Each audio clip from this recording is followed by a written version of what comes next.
Congress party का साफ होने का कारण तो सबसे जग जाहिर है।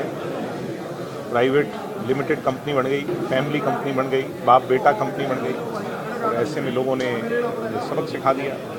कांग्रेस अपना पक्ष का नेता ही नहीं तय कर पा रही। इससे ज़्यादा बुरी बात क्या होगी कि इस प्रदेश में जिसने कांग्रेस को 37 सीटें दे करके एक जिम्मेवार पार्टी बनाया है, विधानसभा के अंदर वो एक आदमी को जिम्मेवारी नहीं ले पा रही जो प्रदेश की लड़ाई लड़े।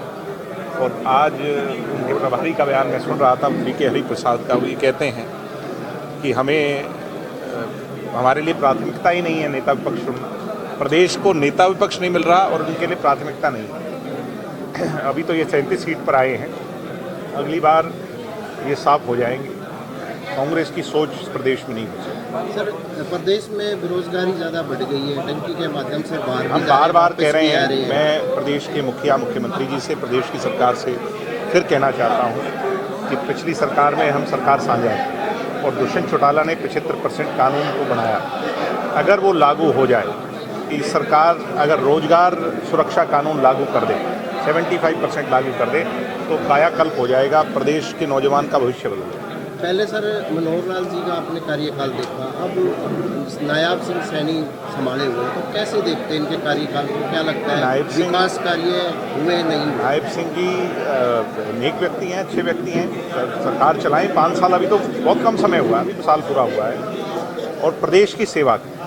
मगर अभी बेरोजगारी सबसे बड़ा मुद्दा है, प्रदेश के अंदर क्राइम कितना बढ़ गया, ये बहुत बड़ा मुद्दा है। तो सरकार के सामने बहुत ज़्यादा चैलेंजेस हैं। मुझे उम्मीद है कि सरकार उस पर काम करेगी, अन्यथा हम सड़कों पर जनता की आवाज़ बन करके उनकी हक और हुकूक की लड़ाई।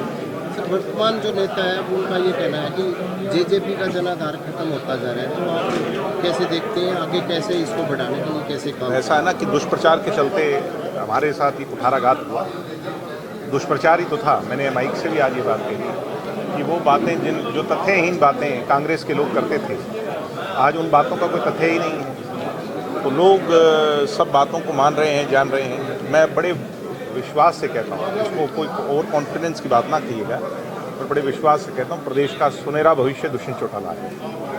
2029 के अंदर प्रदेश के सामने अगर मजबूत पढ़ा लिखा और उस वर्ग से आने वाला जो प्रदेश के अंदर ज़्यादा बहुसंख्या में है, उसकी सोच को अपनी लड़ाई मान करके लड़ने वाला, किसान कमेरी की सोच की लड़ाई लड़ने वाला अगर कोई व्यक्ति है, तो वो अगले 30 सालों तक इस प्रदेश का सेवक सिपाही बन करके कोई खड़ा रहेगा तो दुष्यंत। तो प्रदेश भर में जेजेपी को बढ़ाने के लिए किस तरह का अभियान चलाया जाए? अभी हमारी कार्यकारिणी जल्द हो जाए, क्योंकि चौटाला साहब का स्वर्गवास हो गया और हमारे उसके अंदर जो समाज के अंदर पहले त्यौहार तक उसको शुभ नहीं मानते, तो अब होली के पश्चात जो है हम अपनी नई कार्यकारिणी को घोषित करेंगे, पार्टी को फिर से खड़ा करेंगे, गांव-गांव जाकर के पार्टी के साथ लोगों को। सर, ये अंतिम सवाल, अभय चौटाला ये कहते हैं कि जो अब हमने पूरे प्रदेश भर में अभियान शुरू कर दिया, जो रूठे हुए कार्यकर्ता है, चाहे वो जेजेपी में गए चाहे वो है, मैं उनके बारे में कुछ नहीं कहूँगा। उन्हें शुभ